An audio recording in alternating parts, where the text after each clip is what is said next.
Okay, hello, welcome everybody. I'm here with Faviola, and she's going to tell us a little bit about what she's been up to. She's a startup CEO, is that correct? That's correct. And of NeuroReality, I believe it's called. You So, are absolutely right. well, tell us a little bit about that. What is NeuroReality? NeuroReality is a startup company that is a spin-off from my PhD research. And what we focus on is the development of software for neurorehabilitation following a stroke. And we use virtual reality technology to accomplish this and are specialized currently in cognitive deficits. A lot of companies have already focused on motor deficits. And what we are really trying to tackle is an accessible and exciting, fun, gamified approach to cognitive training using virtual reality. That's really cool. So, explain a little bit to everybody, what happens during a stroke. I guess depending on where you have the stroke is also going to depend what kind of deficit you have after the. That's absolutely right. So, the stroke can happen in a couple of different ways. We have ischemic hemorrhagic strokes, and that happens by bleed or clot. And essentially, depending upon where a lesion might occur in a neuroanatomical sense after a stroke, you can have a whole host of deficits. So, depending upon what region of the brain the stroke occurred and what region was, let's say, damaged or dysfunctioned by the stroke, then you might have an incredibly diverse amount of symptoms, and every patient is very different. So it's a very heterogeneous population. We don't see the same deficits from one patient to the next. You might expect to see similar deficits based upon where the stroke occurred, and that's really nice. We can have an indication since we know some of functionality. Well, we know a lot of the functionality of each of the regions of our brain. We're always learning more.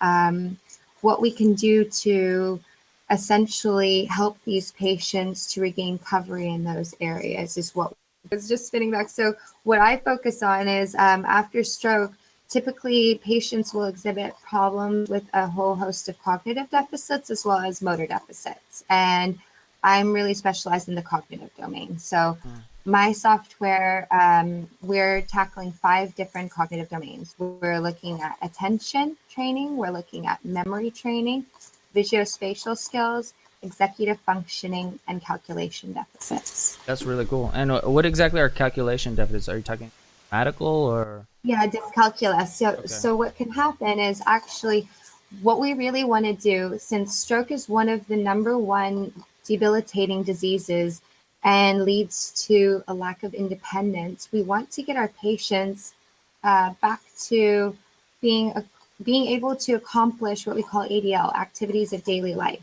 and that can be something as simple as going to a grocery store or grooming or whatever. But imagine if you're going to a grocery store and you've had a stroke and there are areas of your brain that were involved in numerical manipulations, and you can't calculate your money anymore correctly.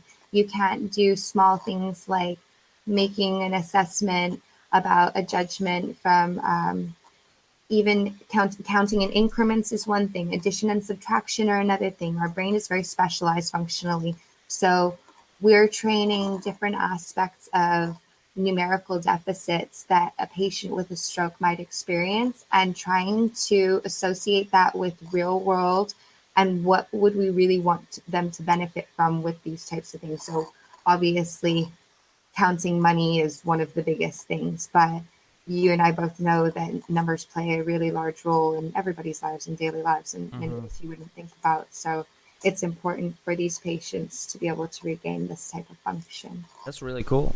Now, I wanted to ask you what are there other things that, for example, when I hear about this, I think also traumatic brain, another thing Absolutely, that could absolutely. possibly So benefit from this type of training. right now we're specializing. So my investors, I'm always full of ideas and wanting to grow my company That's awesome. in all sorts of different ways. My goal is absolutely to tackle dementia and traumatic brain injury and other neurodegenerative diseases. So um, this is really for me sort of the first step in neuroreality is creating the software that's tailored for stroke rehabilitation. Hmm. And then specifying, making modifications based upon scientific research that can tailor the software to, like you said, traumatic brain injury or other populations who have neural deficits. Mm-hmm. So, NeuroReality started off with, I was telling you a little bit before in our post interview, or in our pre-interview, excuse me. It started off really as a spin-off from my PhD research. And as I specialize in stroke research, that's where I kind of came into this anecdotal evidence with hundreds of patients that I've worked with that cognitive rehabilitation just was not being addressed adequately. Mm-hmm. And if it was being addressed, it was done in an expensive way. It was done in a way that wasn't accessible for patients.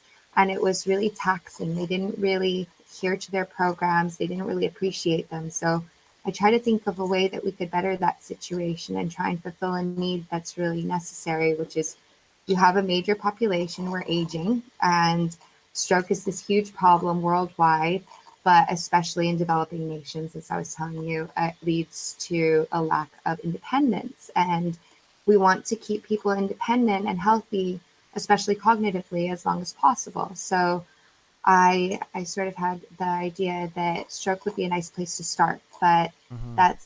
that's not to say that I don't have aspirations to Yeah, of reach out course. to many different clinical populations Yeah, with and I this. think it would be very similar between, a stroke patient and a traumatic brain injury patient as far Absolutely. as what kind of things improve and what kind of games or you would play to, right? To That's true. So connections. my software is based upon three different principles, the neurobiological principles that I'm not going to get too much into because of confidentiality purposes. But generally speaking, I'm basing the development of my software upon the gamification of tasks that we have sort of seen tried and true in neuroscientific and neuropsychological testing.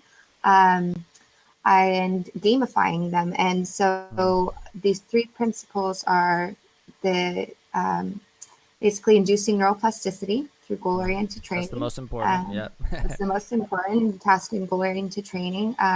The second is activation of the mirror neuron system. So Hmm. teaching people to learn through observation and essentially the monkey see, monkey do. For those of our listeners who don't know what the mirror neuron system is, Hmm. this is essentially when an individual views something happening. We have evidence to show that the same neural areas are actually being activated as to when they're performing the task themselves. So this is a nice way to convey instructions rather than people having to read through a long list. Hmm. VR is quite intuitive anyways, which is very nice. It's an advantage of VR.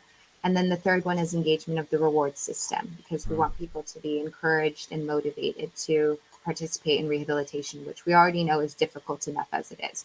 Anytime you have a deficit, it's really difficult to be reminded of that deficit. So we want people to train at a level that is tailored to their abilities. And as I told you, being a heterogeneous population, that might mean different things for different patients. So Exactly. everyone has their own strengths and weaknesses, and we still want the game to be fun and accomplishable by anyone at different levels. So from the most severe stroke to someone who is, let's say, um, experiencing just mild cognitive problems with attention or concentration, for Hmm. example. Now I have to ask you: Are you a gamer? Do you play video games? I am a gamer You are a myself. I gamer. Oh am a my god. gamer, of course. I'm a nerd.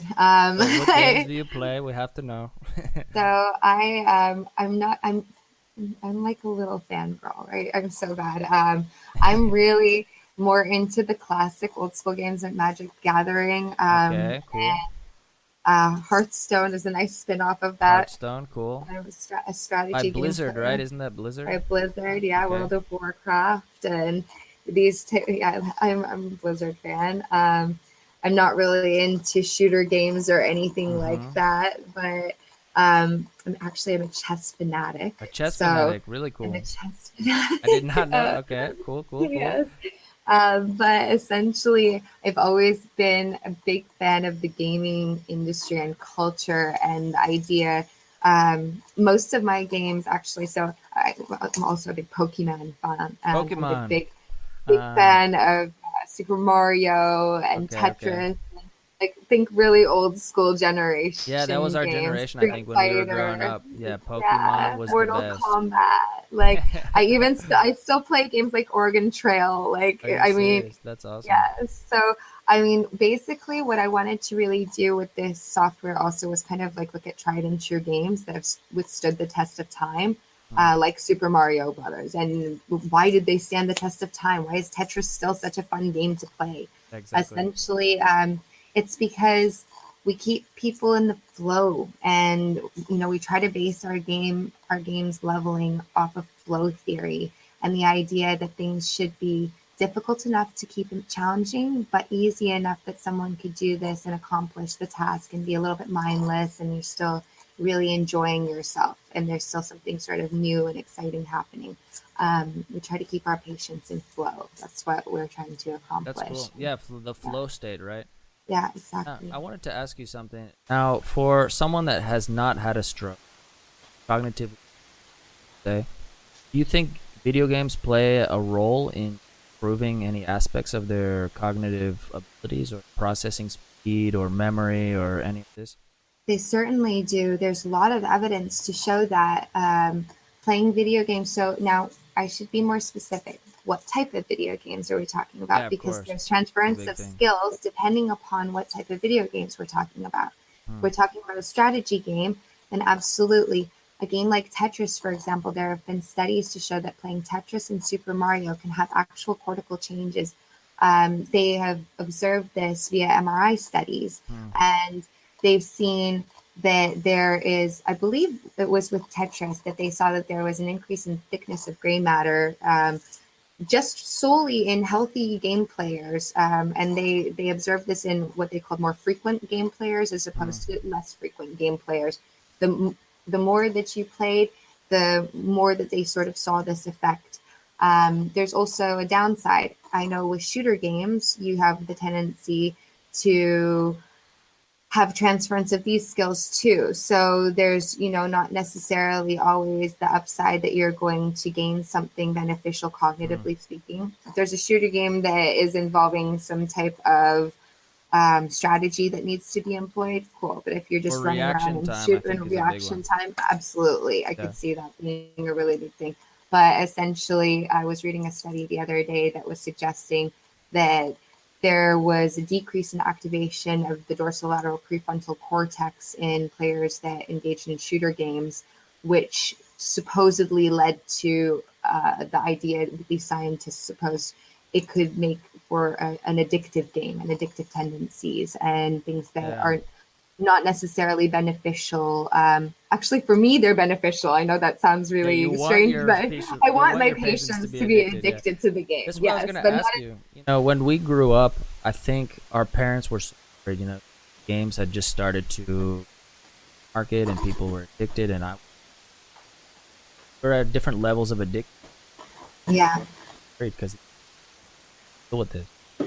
And it was always like, are they good? Are they bad? What's happening? What's happening to our What do you kids? think about the balance? I think we need to have a There's a balance, balance, of course, right? of course. What is it? Is there? So Ready Player One is sort of like basically what I hope our world doesn't become, where we've depleted all of our resources and we are now basically living in game world. And the creators of the game hid an Easter egg within the game, and I'm not going to give I spoilers need if to you watch. Is it a haven't seen movie it. or a It's a series? Or movie. It's okay, a you movie. didn't. It's I might out. have to watch it then. It's a really really cool movie, but it kind of shows, like, let's say, the grim reality of what you're Yeah, describing. exactly. If we don't have that balance, Mm, then people are going to become whatever they want, because it's really an attractive thing to be whoever you want and to sit behind a computer screen. And if you have some insecurities and you don't really want to connect with people, exactly. but you feel more comfortable taking on a different persona, you can be whoever you want in the game. You can create whatever avatar you want in the game.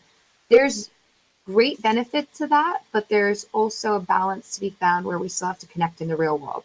And that's something that I really would like to work on later on. Currently, it's not implemented in my game, but creating community, and making sure that my patients are still engaging in the real world and that there's transference of skills you know, in a way that makes sure that they're able to accomplish these things in real life, because essentially we don't want them just being stuck Well, in that's. in the game world the whole I time. think gamification is huge in the next couple of years. It's gonna. especially even things like learning languages with Duolingo, small amount of gamification. Now, what Yeah, we about, want them to be of addicted, but in a healthy way, right? course, healthy addiction? Is there such a thing? I'm not sure. I was consulting with Dr. Jeremy Valenson is the head of the virtual interaction lab at Stanford University. He advises me on certain occasions regarding my research and my company. And I asked him that same question. I said, I want my patients to be addicted. Is that a bad thing? And he said, I think in this instance, probably not Yeah. really. You want them to be engaged in this. So. Now, have you had any success story? Well, before we get into this, I want to know what is the game? What is the game? Is it kind of like a strategy game? Is it kind of a game? I'm not going to give too You much can't. Yeah, I away, understand you can't give any but details. essentially, think along the lines of a fantasy game world where players are. I'm trying to think of how I can say this best without giving too Yeah, I much know. away. I feel you. Where players are immersed in a very pleasant environment with a good feeling, and they are accompanied by a companion throughout their gameplay that helps get them accustomed to the virtual environment and helps train them and takes them through the game world. And what I'm going to sort of leave you with here, and then I'm going to have to cut our interview short, is think along the lines of Super Mario World. Mario World. The best thing that you can do with VR, in my opinion, and what hasn't been done yet in neurorehabilitation, is utilizing VR's ability to bucket list check. You can be anything, go anywhere. Some of these patients That's might really not cool. necessarily get to go to the pyramids later on in their lives, or swim again, or do these types of things. And a lot of us are never going to go to outer space. So I think that that's the most exciting thing that I'm trying to do differently, is utilize aspects of gamification. As you said, gamification is going to be so big, but utilize this um, and incorporate these tried and true games that have withstood the test of time to create different realities where you enter and you get immersed into these different types of realities where you get to play a game that trains a specific cognitive task. Love it. I love it. I love it. Thank you. Thank And you so much for how close having are me. you? Last question. How close are you to using it in patients, or have you already been? So we are going to be applying for our CE marking later this year. So we'll be ready for European market release, hopefully sometime next year.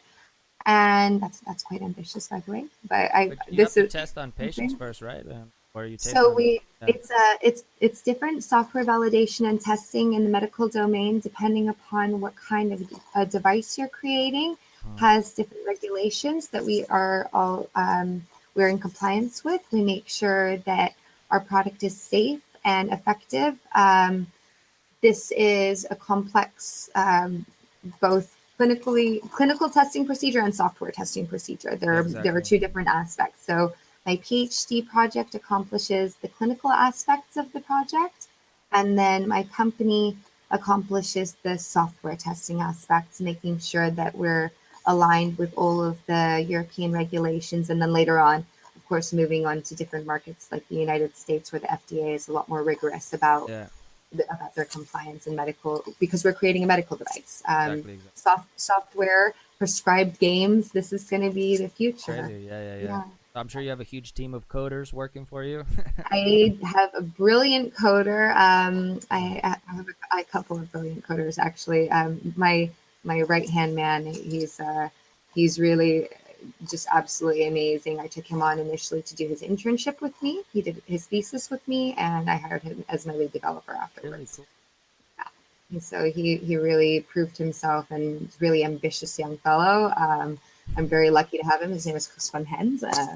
He's Shout out. a little shout out to Chris. But yeah, I'm really happy that I've got these young, enthusiastic minds also that are collaborating with me via my PhD project, which is nice because it's academically based. I get to be a supervisor of students, and then Really cool. sometimes they impress me enough that I end up hiring them. Not a bad deal. Not a bad job. That's really No, no. well. Thanks for coming on again. It's been a pleasure. Thank you. And It's yeah, been such a I wish pleasure you all the best to luck. Would you talk with like to, you. if someone is interested in contacting you or contacting or just learning more about your project? So we are working on our website. We have a placeholder up right now that will link you to my email, and that is www.neurovirtualreality.com. And you can also check me out on my Instagram at neurosciencebarbie. Okay. And we will link you into all that stuff. Pushing my Cool. girlfriend. Well, good to talk to you. Thanks for It coming was on great to again, talk. and have a nice day today. Night, actually. Thank you so much. You enjoy your evening also. It was a pleasure.